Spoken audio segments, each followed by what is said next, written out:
yang ke-14 dikatakan, banyak yang dipanggil sedikit yang dipilih, adalah sebuah ayat yang dimulai dengan cerita tentang perkawinan.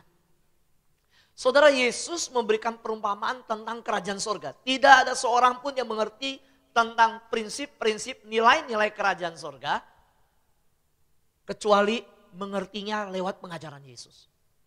Soal dia yang bertahta dalam kemuliaan, yang mendapat segala pujian dan penyembahan malaikat, dalam seluruh keberadaannya dia turun dari kerajaan surga. Dan Yesus menyatakan, kerajaan surga seumpama cerita ini. Saudara, inilah ceritanya.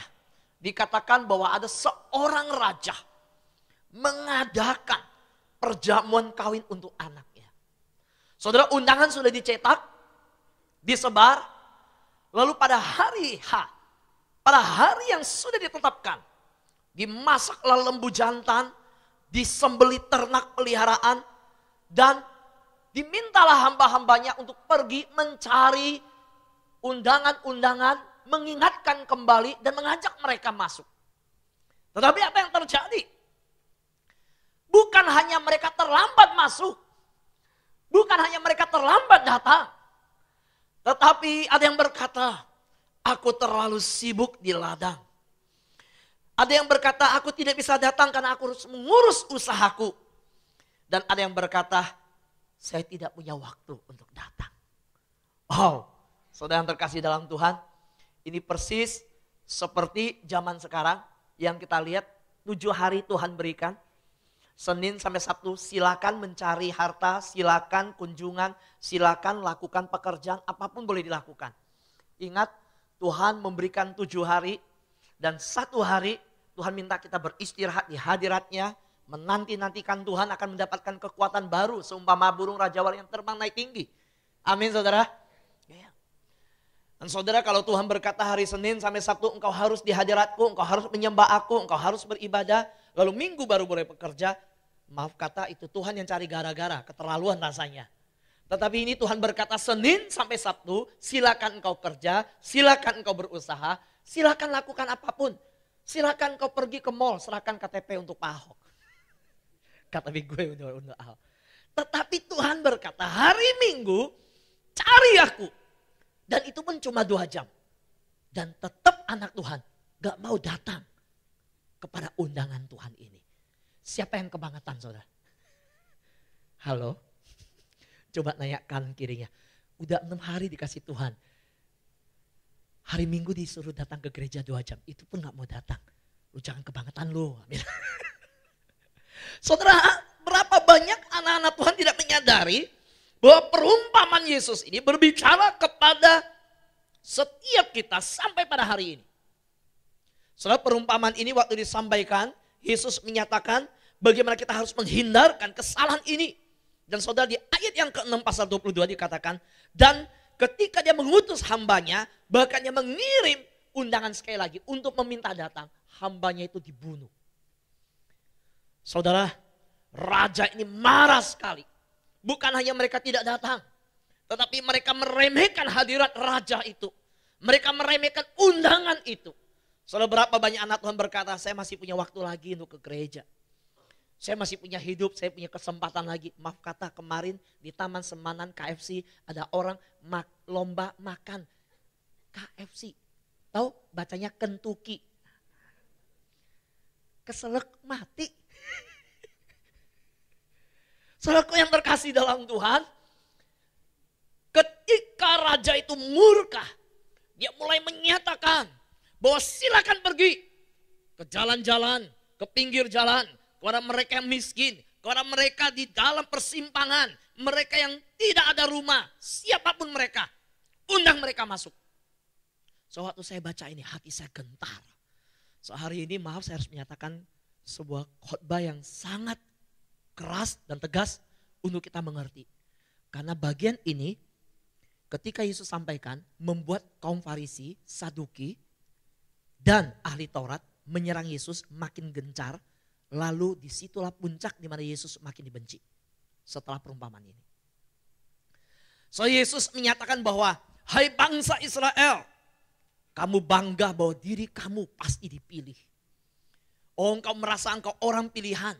Saudara, Yesus dengan perumpamaan ini menyatakan bahwa kalau engkau yang dipanggil untuk datang, engkau menyombongkan diri, engkau merasa engkau bagian pilihan Tuhan dan berkata, aku sudah dapat kasih karunia, aku sudah dapat anugerah, pasti aku diselamatkan.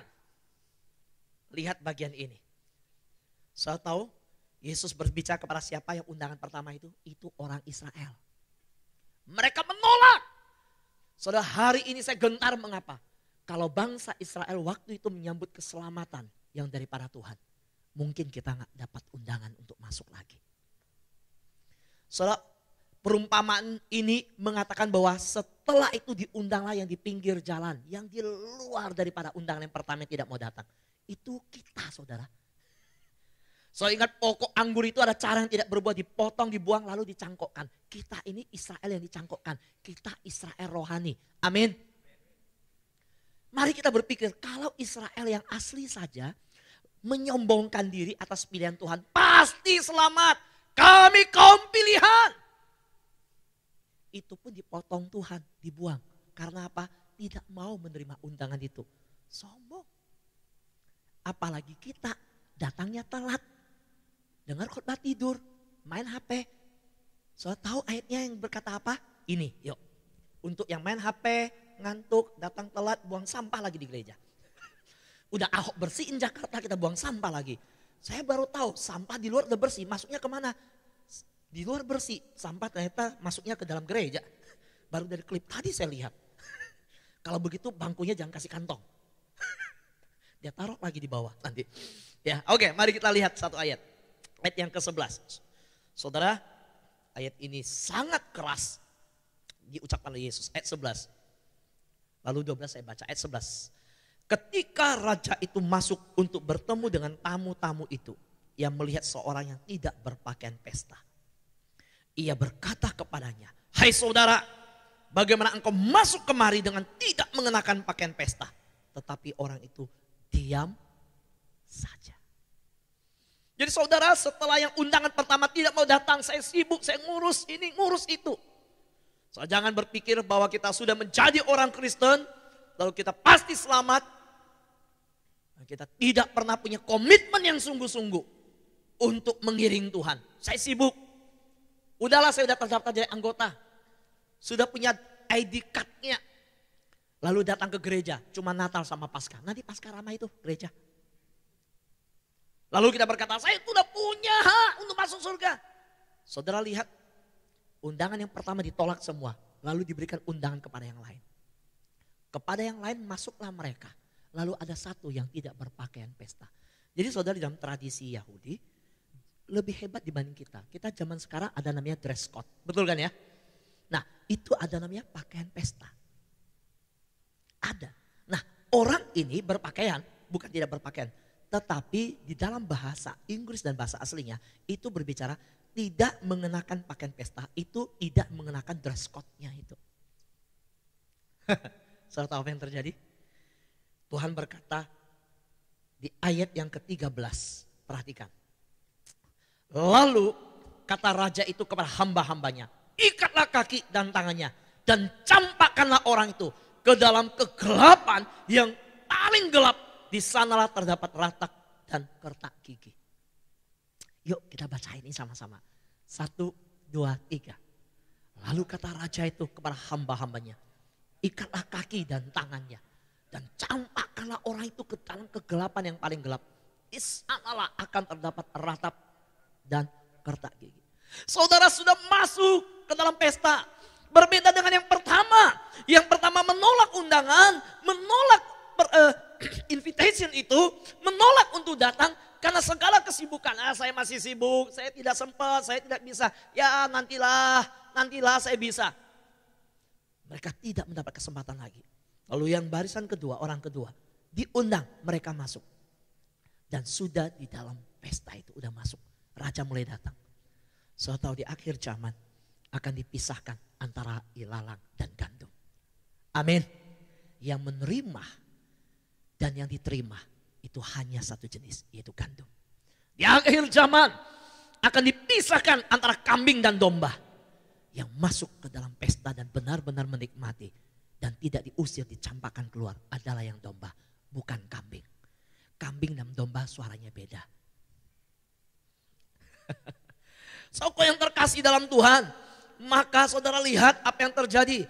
Orang ini dicampakkan. Jangan pikir setiap orang yang datang ke gereja pasti dipilih.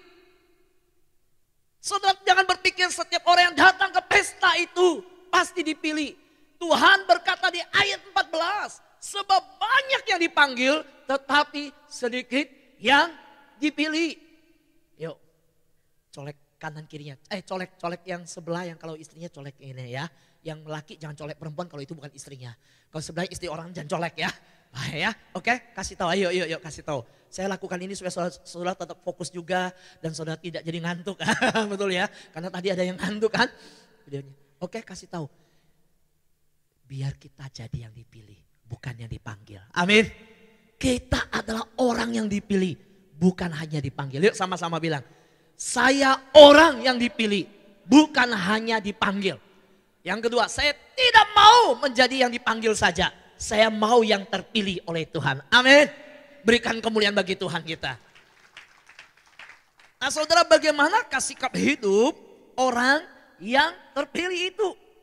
Nah, saudara, orang yang terpilih itu harus menyadari apa dalam kehidupannya. Ibrani pasal yang ke-12. Mari kita lihat bersama-sama. Ibrani pasal yang ke-12. Perhatikan. Kalau saudara melihat bagian ini, dikatakan demikian. Mari kita baca 1, 2, 3. Karena kita mempunyai banyak saksi, bagaikan awan yang mengelilingi kita.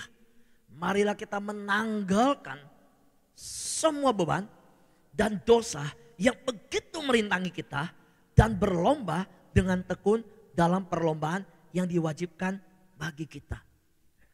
Karena kita, saudara dan saya yang dipilih, bukan yang dipanggil, sudah dipilih. Ingat, kita mempunyai banyak saksi. Dan saudara, siapakah saksi kita?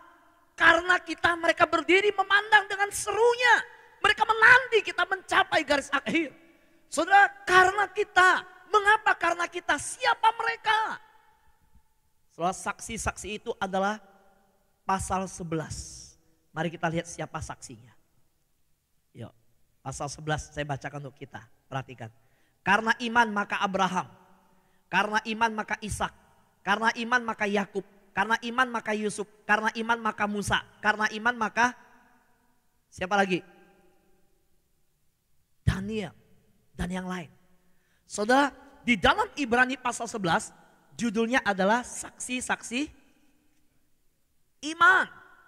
So jadi begini, penulis Ibrani melukiskan seorang yang di dalam pilihan Tuhan, panggilan dan pilihan itu, dia masuk ke dalam satu yang namanya pertandingan itu, perlombaan. Dan di sini dalam bahasa aslinya memakai kata dikelilingi itu seperti tempat perlombaan di masa dulu yang semua orang duduk berkeliling kayak kolosium itu dan melihat orang yang berlomba. Nah saudara tahu siapa yang duduk penonton itu? Adalah saksi-saksi iman itu. Di situ ada Musa, di situ ada Daud, di situ ada Yusuf, di situ ada Daniel, di situ ada Ruth, di situ ada banyak saksi iman yang lain, Yefta dan yang lainnya. Nah saudara, mereka menyaksikan kita, mereka memandang kita, mereka berharap kita berhasil di dalam perlombaan iman ini. Tetapi diingatkan oleh penulis Ibrani, karena kita mempunyai banyak saksi bagaikan awan yang mengelilingi kita. Jadi kayak kolosium itu, kelilingi. Wow, dilihat. Mari kita tanggalkan semua beban dan dosa yang begitu merintangi kita. Nah saudara, saya ingin kita belajar bahwa beban dan dosa ini sesuatu yang harus kita hati-hati. Itu bisa merintangi kita dalam pertandingan iman ini. Soal sekali lagi, jangan biarkan beban dan dosa merintangi kita. Di dalam bahasa Inggris, taruhlah beban itu di sampingmu dan berlarilah. Nah saudara, beban itu bukan dosa. Tetapi beban berpotensi membawa kita masuk dalam dosa. Saya ulangi, beban itu bukan dosa, tapi berpotensi membawa kita masuk ke dalam dosa. Maka kita harus tanggalkan, melatih diri sedemikian untuk Tuhan. Apa sih beban itu yang membuat kita terhalang? Bisa terjadi kita seperti jam 2 bisa bangun, kita bisa siapkan diri. Orang nonton sepak bola jam 2 bangun boleh? Boleh, itu bukan dosa. Betul? Bukan. Tapi ketika karena dia bangun jam 2, lalu dia tidak memenuhi tanggung jawabnya menghadiri doa pengerja pagi jam 5 subuh, karena nonton itu mulai, itulah dosa. Oke, katakan amin. Saya gak mau itu. Jadi saudara lihat, saya menemukan ada orang yang begitu luar biasa. Saudara perhatikan, Lot. Lihat ya. Dia mengikut Abraham, panggilan pada Abraham, pilihan pada Abraham dimulai dari Abraham, bukan dari dirinya. Lot tidak punya panggilan itu. Dia mengikuti panggilan itu, dia mengenal panggilan itu. Dia tahu bahwa itu Tuhan yang memanggil pamannya. Dia ikut. Lalu ketika dia ikut, dia bukan ikut karena harta. Bahkan dia ikut meninggalkan semuanya. Fokusnya bukan harta, bukan materi, bukan kesuksesan. Tapi fokusnya adalah panggilan, pilihan yang diterima oleh Abraham. Tetapi setelah dia sama Abraham, lalu diberkati oleh Tuhan. Pegawai-pegawainya ribut sama pegawai Abraham waktu mengembalakan domba. Abraham berkata, Lot, kamu silakan pilih. Kamu ke kanan, saya ke kiri. Kamu ke kiri, saya ke kanan. Kamu pilih dulu. Saudara, disitulah muncul satu kelemahan, sebuah beban yang tidak disadari. Saudara tahu, sebenarnya Lot bisa berkata, pamanku, kemanapun kamu pergi, ke situ aku pergi. Allah mula Allahku, Tuhan mula Tuhanku. Aku tidak akan tinggalkan engkau. Amin saudara. Saudara masih ingat kalimat siapa ini? Rut. Saudara, Rut adalah orang yang dari bangsa lain. Moab. Saudara, ketika mertuanya Naomi, betul? Apa yang terjadi? Pulang ke kampung halamannya, dia berkata, kamu gak usah ikut, kamu bebas. Kamu tidak usah ke bangsaku, bangsaku bukan bangsamu. Bangsaku punya budaya lain, saya juga punya Tuhan yang lain. Bukankah Rut bisa berkata, saya bebas. Untuk apa saya menyusahkan diri, belajar sebuah budaya baru, bahasa yang baru di sana, hidup di lingkungan yang baru, dan tidak mengenal Allahmu juga kok. Saya punya Allah. Tapi lihat apa yang terjadi. Rut berkata, jangan suruh aku pergi. Kemanapun engkau pergi, aku akan pergi ke sana. Karena bangsamu lah bangsaku, Tuhanmu lah Tuhanku. Amin. Saudara, mengapa Lot yang waktu mengikut Abraham bisa berkata, kemana engkau pergi aku ikut. Aku ikut kepada panggilan Tuhan atas hidupmu karena Tuhanmu Tuhanku. Terlebih pada sampai satu titik, dia lupa perlombaan yang diberikan bagi dia. Dia akhirnya melirik ke lembah Sodom dan Gomora. Saudara, kalau pelajari Alkitab di Kejadian, Lot belum masuk ke Sodom dan Gomora. Lot masih di pinggir Sodom dan Gomora. Tapi kemudian berjalan waktu, dia tinggal di dalam Sodom dan Gomora. Saudara lihat, pilihan itu bukan dosa. Tetapi pilihan itu berpotensi untuk membuat dia jatuh dalam dosa. Oke saudara, soalnya engkau nongkrong malam hari sampai jam 3 karena hangout di Starbucks, di Excelso. Saudara nonton Kung Fu Panda yang midnight, silakan. Misalnya, silakan. Habis nonton saudara senang lihat Kung Fu Panda, makannya begitu lahap, begitu enak. Ternyata bakpao enak, lalu kamu dimsum tadi pagi bang. Saya makan hakau, makan yang lain, silakan. Tapi karena itu engkau bangun telat, engkau ngantuk, engkau telat ke gereja. Engkau mulai masuk ke dalam satu titik, engkau berdosa kepada Tuhan. Saudara, hati-hati melihat beban yang bisa berpotensi membawa kita ke dalamnya. Di dalam firman Tuhan, Salomo mengatakan di Amsal, jauhkan langkah kakimu dari rumah pelacuran. Kalau engkau tahu itu adalah jalan di mana banyak perzinahan, engkau lebih baik menghindarkan kakimu dari sana, engkau tempuh jalan yang lain. Seolah-olah Salomo berkata, jangan sombong, jangan anggap diri kuat. Saudara, saya mau berkata, kalau di sana adalah tempat perjudian, tempat perzinahan, lalu rumah kita di sana, pulang dari sini bisa, dari sana juga bisa, lalu kita pulang tetap lurus dari jalan itu, dosa nggak? Nggak dosa. Tapi ingat, itu berpotensi menjatuhkan kita. Betul? Berpotensi. Maka saudara, saya bersyukur kali jodoh sudah ditutup. Siapa yang pernah kali jodoh angkat tangan? Oh ya, saudara cepat juga ya. Nggak tidur berarti ya. Tiba-tiba angkat tangan suaminya, istrinya. Hah, kapan kamu pergi?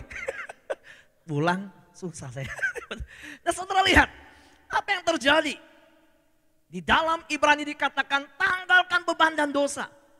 Karena pilihan itu akhirnya membuat Lot kehilangan 2 putri. Kehilangan 2 putri untuk masa depan mereka. So tahu, putri Lot tidak mendapat suami. Sodom dan Gomora penuh dengan orang LGBT. Saya ingatkan, waktu malaikat Tuhan datang mereka berkata, berikanlah untuk kami pakai. Lot menutup pintu, menahannya dan berkata, aku punya 2 putri yang belum pernah dijamah laki-laki. Berarti itu LGBT semua kan? Saya salah sebut. Khotbah kemana? Saya ke LGBT khotbah. LGF. LGF ya. LGF. Soalnya yang terkasih dalam Tuhan. Apa yang terjadi? Anak Lot dalam kondisi yang suram masa depan. Dan bukan hanya itu, ketika dia lari dari Sodom dan Gomora, istrinya sudah dipengaruhi oleh keberadaan Lot yang memilih Sodom dan Gomora. Dia kehilangan istri yang dikasihinya. Istri yang berjuang sejak muda, yang keluar dari Ur Kasdim sampai ke Haran, lalu berjalan mengikuti Abraham sampai berpisah. Kehilangan istri karena pilihan seorang suami yang ingin kemakmuran Sodom dan Gomora. Saudara, waktu dia berlari dari Sodom dan Gomora, dia masuk membawa harta benda begitu banyak. Oh, saya bisa memulai bisnis yang baru, kemegahan, kekayaan yang baru. Dia keluar dari Sodom dan Gomora tanpa bawa apa-apa. Itu pun istrinya jadi tiang garam. Hai para pria, saya ingatkan. Saya fokus di parenting. Saya fokus dalam kehidupan keluarga. Saya fokus dalam seminar-seminar, saya menjadi pembicara fokus untuk keluarga.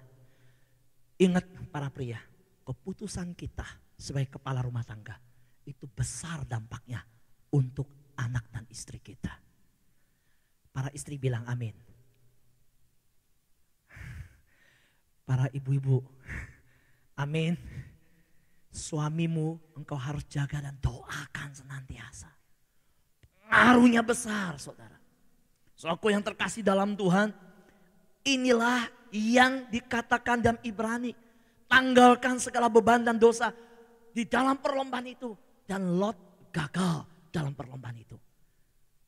Saudara, saya percaya umat yang dipanggil dan dipilih Allah, disediakan Allah kemenangan pada akhirnya. Amin.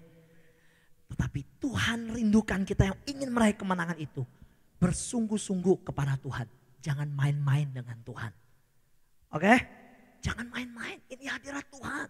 Ini rumah Tuhan. So bayangkan, saya lihat orang yang sembahyang. Yang hari Jumat saudara. Gak ada yang namanya dia doa. Lalu tiba-tiba getar kantongnya diangkat. Ya, halo. Ya, tangan dia sembah. Halo, ya nanti ya kita ketemu ya. Ya. Ada saudara lihat begitu? Saya gak pernah lihat. Kemarin baru Imlek. Saya tinggal di daerah Cengkareng. Tapi saya ingin tahu suasana Imlek yang di Pancoran. Saya coba jalan-jalan Pancoran. So kalau lihat orang yang begini. Saya gak pernah lihat mereka ketika lagi begini. Terus telepon bunyi. Lalu dia tangannya pegang hiu satu. Hai ya. Kita ketemu di petak 9 nah. Itu sama dewanya ditendang dia bilang. Tahu? Konsepnya mereka. Mereka sungguh-sungguh. Kalau saya mau berkata, saya tidak pernah melihat agama apapun dalam ibadah ngangkat handphone. Yang tidak serius. Tapi jujur saya mau berkata, hanya dalam agama Kristen, di dalam gereja, saya lihat orang menyembah Tuhan. Ini aku, semua milikmu. Udah nangis, udah nyembah. Dia bisa angkat handphonenya. Lagi nangis nyembah saudara. Betul saudara. Mari tinggalkan bad habit itu. Dan jadilah manusia yang baru itu dengan new habit. Amin. Berikan kemuliaan untuk Tuhan kita. Setelah saya rindu saudara menjadi orang-orang yang baru di dalam Tuhan. Dengan sungguh tanggalkan beban dan dosa itu. Saudara, apa yang Alkitab ajarkan selanjutnya kepada kita. Mari kita lihat di hadapan siapakah kita berdiri. Di dalam Roma pasal 9. Yuk. Roma pasal 9 ayat 20. Saudara, saya sangat terpukau dengan kebenaran firman ini. Saya sangat terkagum dengan bagian ini. Sepanjang hari ini, tadi malam saya renungkan bagian yang akan saya bawakan hari ini. Saya bilang, Tuhan, terima kasih untuk firman Tuhan yang ada Matius pasal 22 ayat 14. Terima kasih untuk firman Tuhan dalam Ibrani pasal 12 ayat 1. Terima kasih Tuhan untuk Roma pasal 9 ayat yang ke-20.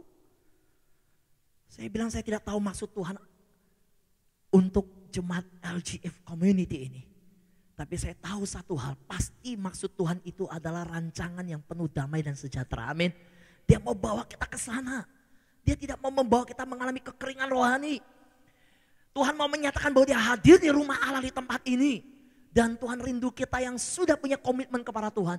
Buktikan komitmen itu dengan perbuatan. So, saya mau berkata cinta itu ada dalam hati gak kelihatan. Komitmen yang kita ambil itu di dalam hati gak kelihatan. Tapi kalau kita bilang, gue cinta, gue komitmen. Ya itu gak kelihatan, buktiin. Yang kelihatan itu. Lewat apa? Contoh. Kalau pria dan wanita berkata, gue cinta sama lu. Pacaran mulai umur 22. Terus wanitanya tunggu, udah 25 nih. Udah 3 tahun. Dia ngomong, gue cinta sama lu. Ya cinta sih. Oke? Gak kelihatan. Terus kapan kita kawin? Kapan kita menikah? Wah, yang penting ada cinta, tenang aja, yang penting ada cinta. Umur 27. Kapan gue dinikahin? Orang tuanya udah mulai manggil. Calon mertua bilang, hei, anak saya itu kapan? Lah udah, yang penting cinta, udah ikut saya pulang ke rumah aja, masuk kamar. Itu namanya kumpul kebo. Tahu saudara? Cinta itu sih wujudkan komitmen yang sungguh di hadapan Tuhan. Betul? Nah saudara, lalu sampai umur 30, udah yang penting cinta, udahlah. Ngapain pesta kawin, gak usah foto-foto. Udah langsung aja, jadi gak usah akad nikah, gak usah bikin catatan sipil. Saya mau tanya, siapa di sini yang punya anak perempuan setuju laki yang demikian?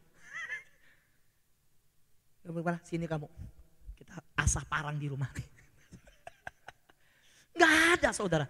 Sama juga seperti baptisan, betul? Kita berkata, aku mencintai engkau Tuhan. Kita ikut katekisasi, ikut pelajaran, udah. Waktu diumumkan siapa yang mau dibaptis, ikut pelajaran sudah dibaptis. Dilihat, wah ini potensi jadi pengerja nih. Dia setia nih. Terus ditanya, yuk dibaptis yuk. Enggak, yang penting cinta Tuhan. Udah yang penting aku cinta Tuhan. Saudara tahu ketika dibaptis itu menyatakan komitmen kita di hadapan umum bahwa kita adalah pengikut Kristus. Amin. Dan kalau kita mau kita pengikut Kristus, buktikan di hadapan orang komitmen itu yang kelihatan. Karena komitmen itu gak kelihatan. Yang kelihatan itu harus dilahirkan. Oke, contoh yang paling gampang di Jakarta. Gua setuju, wah gua senang nih pemimpinnya benar siapapun dia. Betul kan ya? Setuju. Komitmennya apa kita dukungnya? Betul kan? Harus lahirkan bentuknya apa? Nah saudara, kita menyadari dia Tuhan yang maha kuasa, Tuhan yang benar, Tuhan yang maha tahu, Tuhan yang melihat segalanya. Pertanyaan saya, benarkah kita mengenal dia dengan benar Tuhan yang luar biasa itu? Coba kita baca ayat ini. Roma 9:20. 1, 2, 3. Siapakah kamu hai manusia? Maka kamu membantah Allah.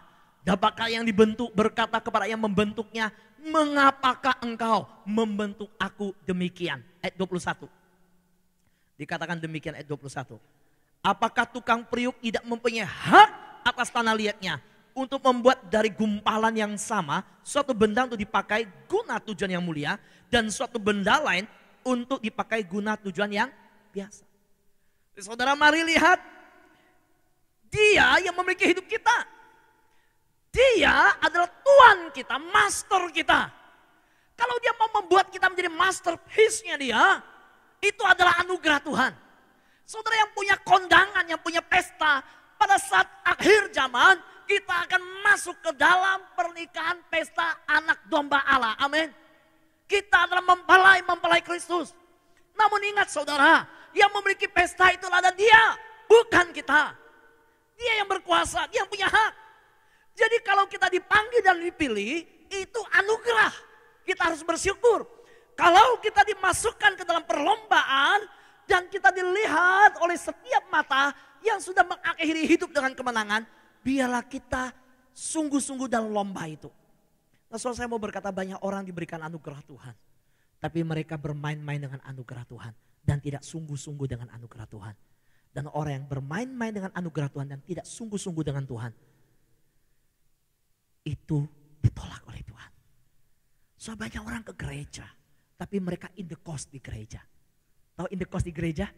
Nah model yang nomor 5 tadi tuh. Nah khotbahnya gak seru, ini gak enak, pindah gereja yuk. Nah, banyak orang in the cost di gereja. Nah so saya mau berkata di akhir zaman ini, Tuhan menilai kesetiaan dan komitmen kita di hadapan Tuhan. Amin.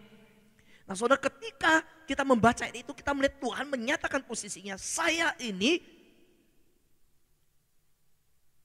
yang membentuk engkau. The potter hand. Saya yang merangkai hidupmu, saya merancang hidupmu, sayalah si pejunan itu, kamu bejana. Nah saudara, maka kita bersyukur apapun bagian yang Tuhan berikan kita dalam perlombaan hidup ini, apapun panggilan dan pilihan Tuhan atas kita, kita akan berkata, saya bersyukur untuk tanganmu yang membentuk hidupku. Dan kita tidak akan pernah protes dan kecewa. Amin saudara. Ya. Saudara, ayat 20 berkata, ada orang yang berkata demikian. Mengapa engkau membentuk aku demikian? Saudara, saya melayani konseling anak, tadi saya kanan keluarga, remaja yang berkata, saya kecewa, kenapa? Kok aku dilahirkan demikian? Saya memang gak mau. Saya gak tahu kenapa, makanya saya marah sama papa mama, saya gak mau keluarga begini. Kalau papa mamanya dengar, papa mamanya juga ngomong. Aduh kok punya anak kayak model gini ya, gue gak juga. Sama gak saudara? Sama. Maka saudara, saya melihat anak yang mengerti bahwa adalah rencana Tuhan, adalah maksud Tuhan menaruhkan dia di dalam sebuah keluarga. Dia sungguh-sungguh bahwa Allah, dia mengerti Allah itu merancang sesuatu tanpa kebetulan. Anak yang sedemikian itu dalam hidupnya itu kuat. Termasuk suami dan istri. Seorang suami yang menyadari bahwa Tuhan, pasangan yang engkau berikan kepadaku bukan kebetulan. Tuhan punya rencana, Tuhan punya maksud. Yang Tuhan berikan kepadaku bukan sesuatu yang kebetulan, tetapi rencana Tuhan. Maka suami yang demikian, dia akan kuat di tengah tantangan dan persoalan yang ada. Dia tetap memutuskan untuk mencintai pasangannya. Amin saudara. Ya. Kemarin di salah satu pasar, di salah satu tempat kami, ya, ada sepasar. Suami istri ini kerja di bagian beras, toko kelontong begitu. Saya sangat terkejut. Sudah punya 2 anak, lalu istrinya pergi sama tukang pikul berasnya. Menikah sama tukang pikul berasnya, buka satu bakso namanya bakso barokah. Wow, sudah tahu anaknya sakit luar biasa hati mereka, kecewa sekali.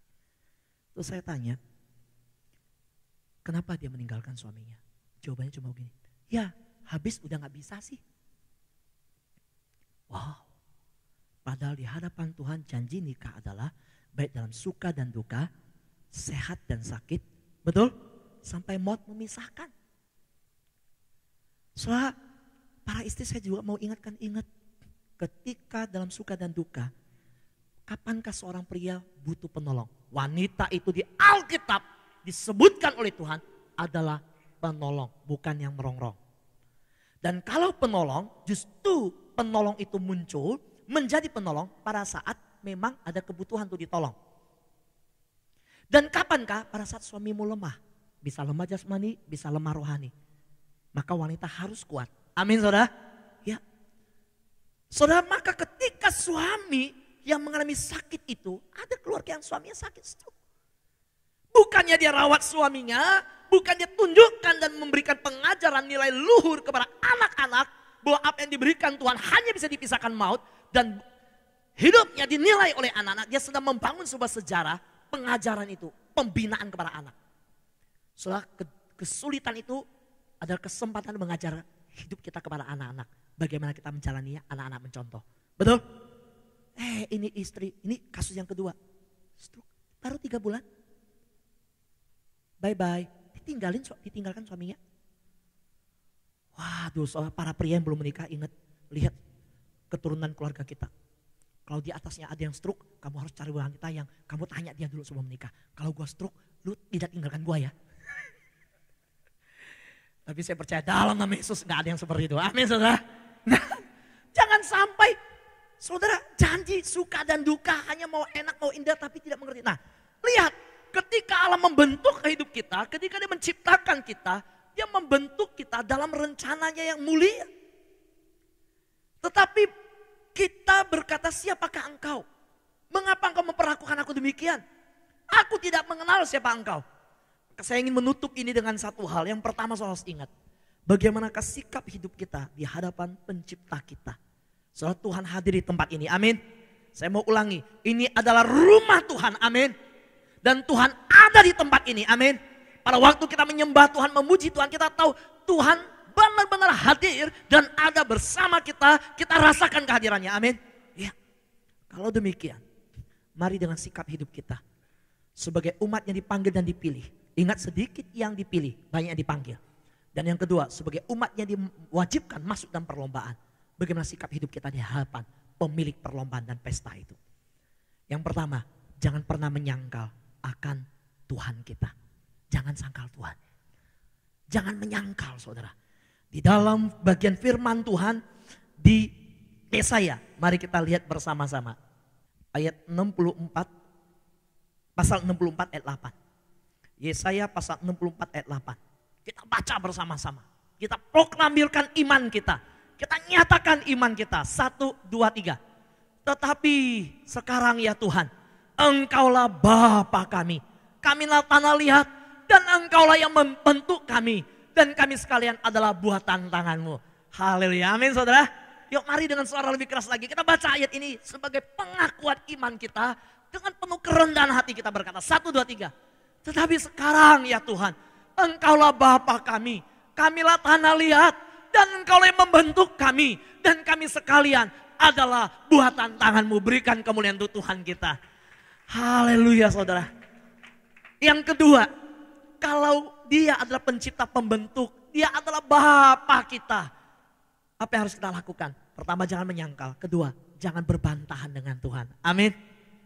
Coba lihat pasal 45 ayat 9 Yesaya. Yuk kita lihat. Yesaya pasal 45. 1, 2, 3. Celakalah orang yang berbantah dengan pembentuknya. Dia tidak lain dari beling periuk saja. Adakah tanah liat berkata kepada pembentuknya, apakah yang kau buat atau yang telah dibuatnya? Engkau tidak punya tangan. Saudara, Yesaya menyatakan jangan pernah berbantah dengan Tuhan. Seorang berbantah di dalam kekecewaan hidupnya berkata, Tuhan kau gak punya tangannya. Mengapa engkau membantu aku seperti ini? Mengapa engkau memberikan aku pasangan seperti ini? Mengapa aku punya anak seperti ini? So kalau orang tua yang berkata demikian, tidak akan pernah lahir seorang yang menjadi berkat bagi dunia bernama Nick Fujiksi. Amin saudara. Mengapa Nick yang tidak ada tangan, tidak ada kaki menjadi berkat besar bagi dunia? Karena dia punya kehidupan yang tidak berbantah dengan Tuhan. Dia tidak berkata, Tuhan, kamu gak lihat Tuhan, aku gak punya tangan dihina orang. Kalau engkau Tuhan yang maha tahu, kenapa kau bentuk aku seperti ini? Tapi dia bangkit dalam hidupnya. Justru dipakai Tuhan di seluruh dunia menyaksikan kemurahan Tuhan. Mulailah hidup kita jangan menyangkal. Dan kedua, jangan berbantahan dengan Tuhan. Amin. Yang ketiga, jangan sombong. Ingat saudara, kita ini bisa hidup karena segala berkat Tuhan. Mari kita lihat satu bagian firman Tuhan. Ayub pasal 9 ayat 12. Kita lihat 1, 2, 3. Apabila ia merampas, siapa akan menghalanginya? Siapa akan menegurnya? Apa yang kau lakukan? Saudara, Ayub pernah kehilangan segala harta benda. Dia kehilangan anak-anaknya. Tapi dia berkata, kalau dia Tuhan yang mengambil, dia yang memberi, terpujilah dia. Dia berhak untuk semuanya. Amin saudara. Jangan sombong. Pernah suatu hari tahun 2000 di Kelapa Gading saya mengunjungi satu keluarga. Kaya sekali, anak satu di Amerika, satunya di Australia, yang satu tinggal sama dia. Tetapi mobilnya 6, saudara. Saya bingung siapa yang pakai. Lalu masuk ke dalam rumahnya dia bilang, ini keringat 1 tahun nih. Dulu aku berjuang begini-begini, dia cerita, ini rumah keringat 5 tahun nih waktu aku beli tanah ini. Ini keringat berapa tahun, dia tunjuk, tiba-tiba keluar istrinya. Saya mau tanya, tuh keringat berapa tahun Pak? Dia diam. Saudara masih ingat Tuhan berkata, hai engkau yang bodoh. Seorang kaya yang berkata, hai jiwaku makanlah, minumlah, nikmatilah. Dia berkata, aku akan membuat lumbung-lumbungku penuh. Aku akan menumpuk segala harta kekayaanku. Dia tidak pernah berpikir Tuhan memberikannya. Lalu Tuhan berkata, kalau malam ini aku cabut nyawamu, lu bisa apa? So saya mau berkata, nafas hidup kita itu dari Tuhan. Amin. Semua itu dari Tuhan. Oleh karena itu, mari kita bersama-sama dengan penuh kerendahan hati berkata, seperti bejana di tanganmu Tuhan. Inilah hidupku, bantu aku.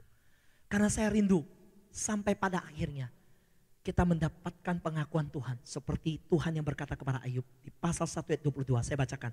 Dalam kesemuanya itu Ayub tidak berbuat dosa dan tidak menuduh Allah berbuat yang kurang patut. Saudara, inilah saatnya kita yang benar-benar mengalami anugerah Tuhan bisa ke gereja seperti hari ini. Saya waktu lalu saya besuk satu orang yang bukan doain sembuh loh. Saudara. Saya kaget. Ai mau didoain apa? Infus lagi pasang, udah seminggu. Ai mau didoain apa? Bukan sembuh. Kalimatnya begini, doain saya supaya saya bisa cepat ke gereja. Saya rindu ke gereja. Tolong, saya cuma mau ke gereja. Tidak ada keluar kata sembuh. Karena dia percaya kesembuhan itu milik Tuhan dan Tuhan pasti berikan. Amin. Yang dia perlu adalah menanti-nantikan Tuhan. Fokus dan mendapatkan Tuhan itu. Maka semua yang lain akan dia dapatkan. Mari kita bangkit berdiri bersama-sama.